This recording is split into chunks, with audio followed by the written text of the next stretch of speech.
नमस्कार दोस्तों, मैं हूं आपका दोस्त के बी और आइए कल के प्रश्नों के रिवीजन के साथ में आज के इस वीडियो की हम शुरुआत करते हैं।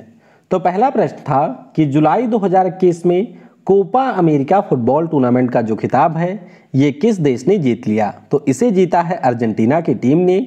ऑप्शन हमारा यहाँ पर सी हो जाएगा करेक्ट। अगला प्रश्न था कि जुलाई 2021 में किस देश में विश्व का जो सबसे गहरा स्विमिंग पूल है इसका उद्घाटन किया गया। तो इसका उद्घाटन अभी किया गया है आपके यूएई में, यानी कि इस प्रश्न का ऑप्शन डी हो जाएगा करेक्ट। अगला प्रश्न था कि जुलाई 2021 में मनु साहनी ने किस खेल संगठन के सीईओ के पद से इस्तीफा दिया है। तो इन्होंने आईसीसी के सीईओ के पद से इस्तीफा दिया है। ऑप्शन हमारा बी हो जाएगा करेक्ट। अगला प्रश्न था कि श्याम श्रीनिवासन को किस बैंक के एमडी और सीईओ के पद पर पुनः नियुक्त किया गया है। तो ये आपके फेडरल बैंक के नए एमडी और सीईओ बन गए हैं। ऑप्शन हमारा ए हो जाएगा करेक्ट। अगला प्रश्न था कि विंबलडन 2021 के महिला एकल का जो खिताब है इसे किस खिलाड़ी ने जीत लिया। तो इसे जीता है ऑस्ट्रेलिया के एशले बार्टी ने, यानी कि ऑप्शन बी हो जाएगा करेक्ट। अगला प्रश्न था कि जुलाई 2021 में किस राज्य की सरकार ने जनसंख्या नियंत्रण के लिए मसौदा प्रस्तुत किया है। तो ये प्रस्तुत किया उत्तर प्रदेश की सरकार ने, यानी कि ऑप्शन ए हो जाएगा करेक्ट। अगला प्रश्न था कि विंबलडन 2021 के पुरुष एकल का खिताब किस खिलाड़ी ने जीता है। तो इसे जीत लिया है नोवाक जोकोविच ने, यानी कि ऑप्शन सी हो जाएगा करेक्ट। अगला प्रश्न था कि नारायण तातू राणे जो कि हाल ही में केंद्रीय एमएसएमई मंत्री बने हैं, ये आपके किस राज्य के पूर्व सीएम थे। तो ध्यान रखिएगा महाराष्ट्र के ये पूर्व सीएम थे। ऑप्शन हमारा डी हो जाएगा करेक्ट। अगला प्रश्न था कि जुलाई 2021 में किस कंपनी ने विनय प्रकाश को रेजिडेंट ग्रीवांस ऑफिसर के रूप में नियुक्त किया। तो इनकी नियुक्ति की है ट्विटर ने, यानी कि ऑप्शन ए हो जाएगा करेक्ट। अगला प्रश्न था कि जुलाई 2021 में हमारे देश के नए इस्पात मंत्री के रूप में किसने पदभार अपना ग्रहण किया है। तो नए हमारे इस्पात मंत्री बने हैं, नाम इनका है रामचंद्र प्रसाद सिंह, यानी कि ऑप्शन ए हो जाएगा करेक्ट। अगला प्रश्न था कि जुलाई 2021 में हमारे देश के नए नागरिक और उड्डयन मंत्री कौन बने हैं। तो इनका नाम है ज्योतिरादित्य सिंधिया। ऑप्शन हमारा डी हो जाएगा करेक्ट। और आखिरी प्रश्न था कि 12 जुलाई को केंद्रीय लोक निर्माण विभाग ने अपनी स्थापना के 167 वर्ष पूरे किए हैं। तो किस गवर्नर जनरल के द्वारा सीपीडब्ल्यूडी की स्थापना किया गया था। तो इसकी स्थापना की थी लॉर्ड डलहौजी ने, यानी कि ऑप्शन सी हो जाएगा यहाँ पर करेक्ट। वीडियो में हम लोग आगे बढ़ें उससे पहले मैं आपको बता दूं कि आज हमारी जो 12 बजे वाली क्लास होने वाली है इसमें हम लोग अभी जो आपके सारे नए केंद्रीय मंत्री नियुक्त किए गए हैं या फिर जो हमारे राज्यों के राज्यपाल बने हैं उनसे जुड़े हुए करंट अफेयर के प्रश्नों को डिस्कस करेंगे। तो लिंक आपको पिन कमेंट में मिल जाएगी, उसके ऊपर क्लिक करके आप इस क्लास में इनरोल कर सकते हैं। ठीक 12 बजे ये क्लास आपकी हो जाएगी लाइव, जिसे आप लोग अनअकैडमी प्लेटफॉर्म के ऊपर अटेंड कर सकते हैं। इसके अलावा अनअकैडमी के ऊपर इस समय मेगा सब्सक्रिप्शन का ऑफर चल रहा है। तो अगर आपको कोई भी कोर्स अनअकैडमी के ऊपर परचेज करना है तो आप सिंपली यूज करेंगे कोड KV10। इस कोड को यूज करते ही आपको तुरंत 10% का डिस्काउंट मिल जाएगा और जो प्राइस आप यहां पर पे करेंगे उस प्राइस का 10% आपको सीधे कैशबैक के रूप में आपके अकाउंट में मेरी तरफ से दिया जाएगा। अगर आप यूपीएससी का कोर्स खरीदने के इच्छुक हैं तो आपको जो कैशबैक है वो मिलेगा टोटल 15% का, यानी कि जो प्राइस टोटल है यहाँ पर उस पे आपको यहाँ पर 25% तक का डिस्काउंट मिल सकता है अगर आप यूज करेंगे मेरा कोड KV10। और ध्यान रखिएगा आपके एसएससी कैटेगरी में जो नए बैचेज हैं उनकी शुरुआत 14 जुलाई से हो रही है। तो अगर आपको एसएससी CGL, CHSL, MTS या फिर एसएससी के किसी अन्य एग्जाम की तैयारी करनी है तो आप इस कोर्स को भी परचेज कर सकते हैं। मात्र 5200 रुपये में आपको पूरे 1 साल का कोर्स मिल जाएगा, जिसमें आपको सारे बेस्ट एजुकेटर मिलेंगे और इनकी मदद से आप अपने सपनों को यहाँ पर पूरा कर सकते हैं। तो इसके लिए बस आपको अनअकैडमी का लर्निंग ऐप डाउनलोड करना है, गेट सब्सक्रिप्शन के ऊपर क्लिक करना है और उसके बाद में यूज करना है कोड KV10। ध्यान रखिएगा जो भी प्राइस आप पे करेंगे उस पर आपको 10% का कैशबैक मेरी तरफ से दिया जाएगा। तो चलिए अब इस वीडियो की शुरुआत करते हैं। पहला प्रश्न है कि प्रत्येक वर्ष विश्व मलाला दिवस कब मनाया जाता है। तो ये जो हमारा दिवस है हर साल मनाया जाता है 12 जुलाई को, यानी कि इस प्रश्न का ऑप्शन नंबर यहाँ पर बी हो जाएगा करेक्ट। मलाला यूसुफजई का नाम आप लोगों ने जरूर सुना होगा। कौन है ये? तो ध्यान रखिएगा, ये एक सामाजिक कार्यकर्ता हैं। दरअसल 2012 में तालिबान के द्वारा इनको मार दिया गया था गोली, लेकिन उसमें ये बच गई थी और उसके बाद में पूरी दुनिया में जो महिलाओं और बच्चों के अधिकार हैं उनकी रक्षा के प्रति ये जागरूकता फैलाने का कार्य करती हैं। 2014 में मात्र 17 वर्ष की आयु में इनको नोबेल पुरस्कार भी दिया गया था। इनके द्वारा 2 पुस्तक भी लिखी गई है, एक तो है आई एम मलाला और एक पुस्तक का नाम है वी आर डिस्प्लेस्ड। तो इन्हीं के जन्मदिन के अवसर पर हर साल यहाँ पर विश्व मलाला दिवस मनाया जाता है। तो काफ़ी महत्वपूर्ण है, इसके बारे में आप याद रखेंगे। अगला प्रश्न है कि प्रत्येक वर्ष किस राज्य में रथ यात्रा का आयोजन किया जाता है? तो इसे हम लोग जगन्नाथ रथ यात्रा के नाम से भी जानते हैं। हर साल ये आपका आयोजित होता है उड़ीसा में, यानी कि इस प्रश्न का ऑप्शन नंबर सी हो जाएगा करेक्ट। तो आपको पता होगा कि उड़ीसा में हमारे बिल्कुल तट के किनारे एक जिला स्थित है और इस जिले का नाम है पुरी। तो पुरी जिले में भगवान जगन्नाथ, इसके साथ साथ बलराम और सुभद्रा की रथ यात्रा निकाली जाती है। तो हर साल ये रथ यात्रा आपकी निकलती है।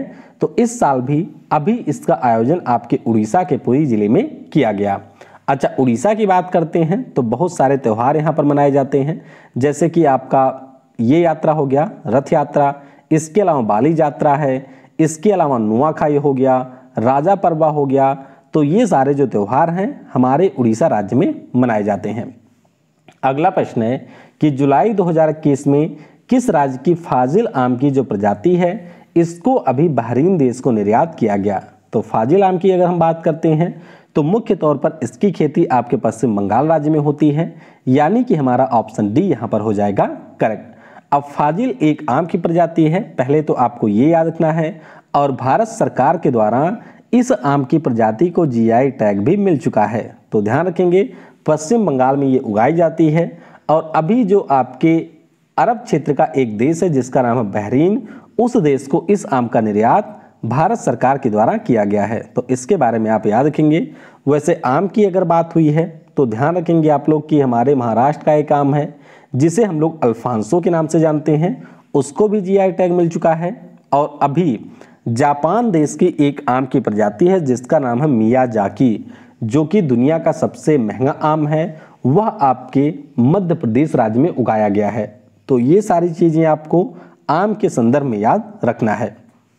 अगला प्रश्न है कि जुलाई 2021 में किस शहर में हमारे देश का जो पहला प्राइवेट एलएनजी फैसिलिटी है इसके प्लांट का उद्घाटन किया गया? तो इसका उद्घाटन हुआ है नागपुर में, यानी कि ऑप्शन हमारा ए हो जाएगा करेक्ट।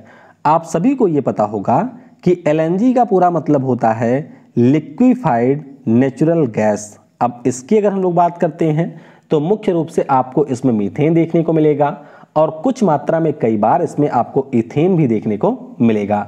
अगर हम बात करते हैं तो आपको हमारे देश में बहुत सारे एलएनजी के पंप यहाँ पर मिल जाएंगे, लेकिन ये जो आपकी एलएनजी फैसिलिटी प्लांट नागपुर में खोला गया है ये हमारे देश का पहला प्राइवेट है और इसका जो उद्घाटन है हमारे रोड, हाईवे और परिवहन मंत्री नितिन गडकरी जी के द्वारा यहाँ पर नागपुर में किया गया है। तो ध्यान रखेंगे, इस पंप की स्थापना बैद्यनाथ आयुर्वेदिक ग्रुप के द्वारा नागपुर में की गई है। तो ये आप देख सकते हैं, ये आपका वो पंप है जो कि अभी नागपुर में खोला गया। अगला प्रश्न है कि जुलाई 2021 में किस देश के समीर बनर्जी ने विंबलडन जूनियर पुरुष चैंपियनशिप का खिताब जीता है? अब नाम से आपको लगेगा ये भारत के हैं, लेकिन ये भारतीय मूल के हैं। अमेरिका के ये आपके टेनिस खिलाड़ी हैं और इन्होंने अभी आपका विंबलडन जूनियर पुरुष चैंपियनशिप का खिताब जीत लिया है। तो ऑप्शन हमारा सी हो जाएगा यहाँ पर करेक्ट। तो ये आप देख सकते हैं, ये हमारे वो खिलाड़ी हैं जिन्होंने ये खिताब जीता है। फाइनल मुकाबले में इन्होंने अमेरिका के ही विक्टर लिलियो को 6-5 और 6-3 से हरा दिया। तो ध्यान रखेंगे, इनका नाम है यहाँ पर समीर बनर्जी और ये अमेरिका के आपके टेनिस खिलाड़ी हैं। अगला प्रश्न है कि जुलाई 2021 में किस राज्य में हमारे देश का जो पहला क्रिप्टोगैमिक गार्डन है इसका उद्घाटन किया गया? तो ये खोला गया है उत्तराखंड में, ऑप्शन यहाँ पर बी हो जाएगा करेक्ट। तो उत्तराखंड की राजधानी आपको मिलेगी देहरादून में, और देहरादून के पास में जो देव वन क्षेत्र है वहां पर अभी इस गार्डन को स्थापित किया गया है। ध्यान रखिएगा, एक समाज सेवी है उत्तराखंड के जिनका नाम है अनूप नौटियाल, उनके द्वारा इसका उद्घाटन किया गया है। अब अगर आपने थोड़ा बहुत भी बायोलॉजी वगैरह पढ़ा होगा तो आपने वहां पर क्रिप्टोगैमी के बारे में पढ़ा होगा।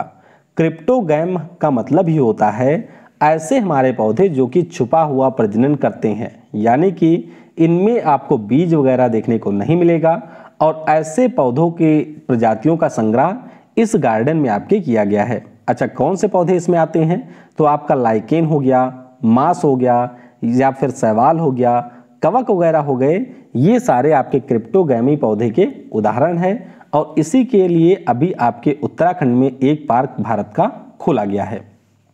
अगला प्रश्न है कि जुलाई 2021 में यूफा यूरो 2020 का जो खिताब है इसको किस देश ने जीत लिया है? तो इसे अभी जीत लिया है इटली ने।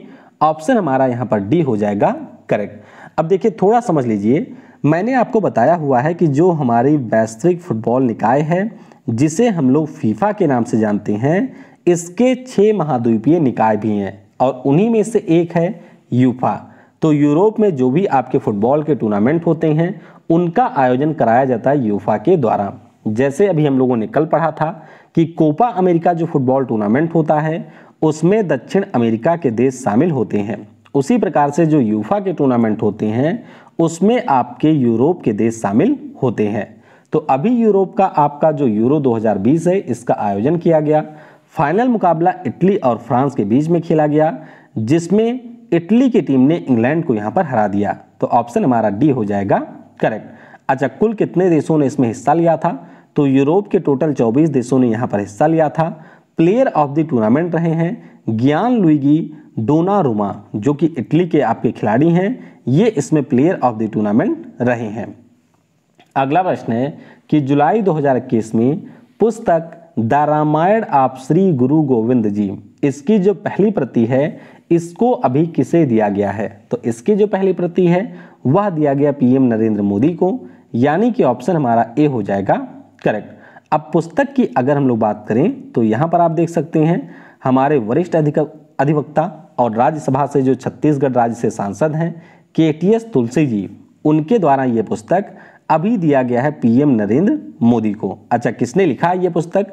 तो हमारे यही जो केटीएस तुलसी साहब हैं, इनकी दिवंगत माता जी हैं जिनका नाम है बलजीत कौर, उनके द्वारा इस पुस्तक को लिखा गया है। तो अभी जो इसकी पहली प्रति है वो हमारे पीएम नरेंद्र मोदी को सौंपी गई।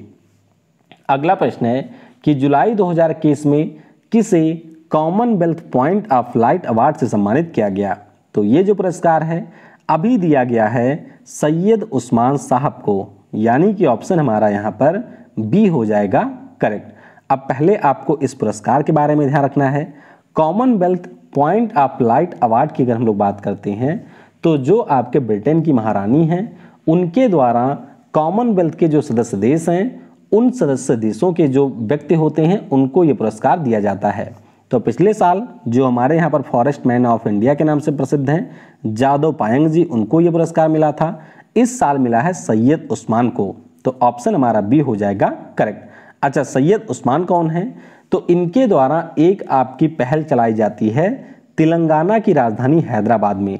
पहल का नाम है हंगर हैज नो रिलीजन, और इस पहल के अंतर्गत हर दिन इनके द्वारा हजारों लोगों को मुफ्त में भोजन कराया जाता है। तो इसी पहल के लिए अभी आपके सैयद उस्मान अजहर मखसूसी को ये पुरस्कार क्वीन एलिजाबेथ के द्वारा प्रदान किया गया है। अगला प्रश्न है कि जुलाई 2021 में किस देश के खिलाड़ी महमूदुल्लाह ने टेस्ट क्रिकेट से संन्यास की घोषणा की है? तो ये आपके बांग्लादेश देश के खिलाड़ी थे।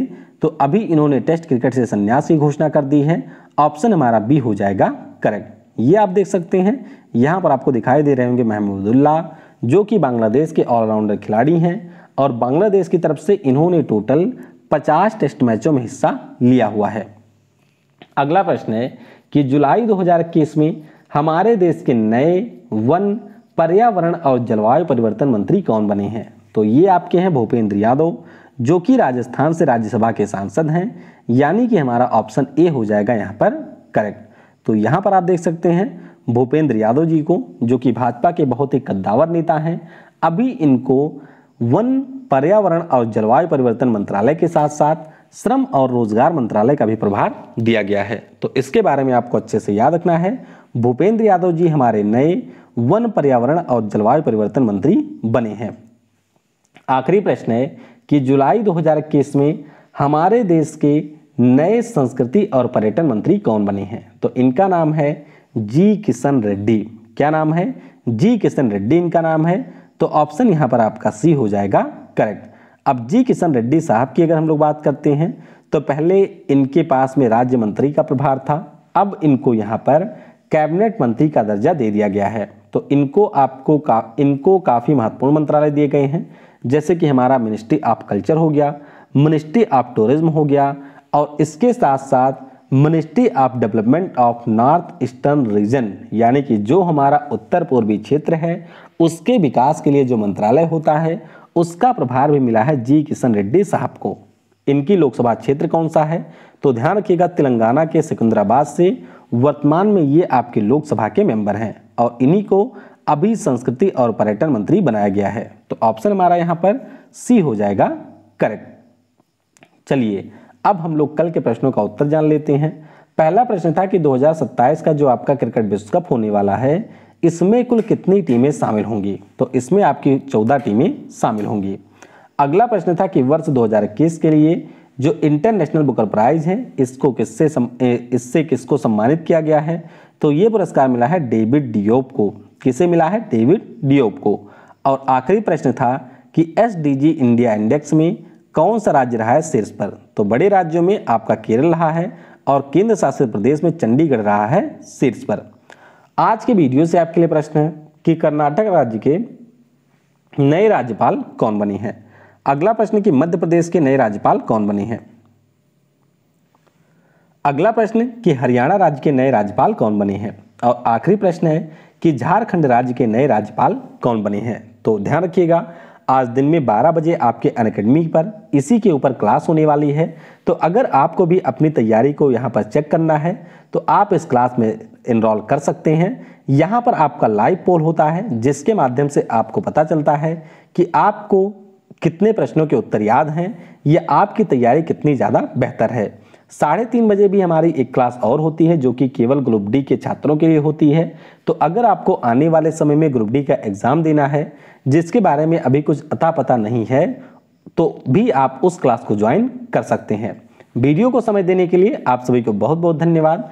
जय हिंद, जय भारत, और सबसे जरूरी, पढ़ेगा भारत तो बढ़ेगा भारत।